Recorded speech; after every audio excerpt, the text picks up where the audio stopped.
এটা হচ্ছে মিস্টার নুডলসের ৩টা প্যাকেট। মানে বিশ্বাস করা যায়? আম মানে হ্যাঁ, এটা হচ্ছে আলাদা কিনা হয়েছিল। ফ্যামিলি প্যাক হিসেবে কিনে আনা হয়নি।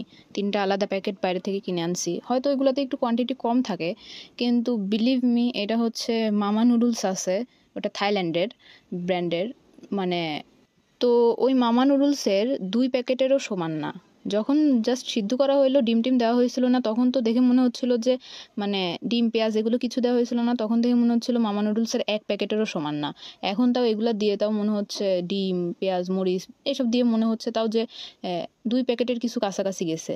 কিন্তু মামা নুডলস ৩ প্যাকেট বানাইলে আপনারা যে কয়জন খাইতে পারবেন? ৭-৮ জন খাইতে পারবেন। আমি কোনো ব্র্যান্ডকে প্রমোট করতেছি না বা কাউকে নিচেও দেখাচ্ছি না। কিন্তু যে সৎভাবে ব্যবসা করে আমার মনে হয় তার জন্মগত এটা অধিকার যে সে বিনা পয়সায় বা বিনা কিছুতে প্রমোট পাবে।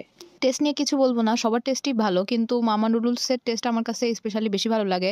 সবার টেস্ট বাট আলাদা হয়, সেজন্য টেস্ট নিয়ে কিছু বলতে চাচ্ছি না। এগুলোও ভালো লাগে আমার কাছে, কিন্তু ওইটার কোয়ান্টিটি খুব বেশি। আর অধিকাংশ লোক বলতে গেলে কেউই হচ্ছে মামা নুডলসকে চেনেই না। আর আমার মনে হয় লোকজন যদি চেনা শুরু করে তাহলে মামা নুডলসও কোয়ান্টিটি কমায় দিবে। তবুও দেখা যাক।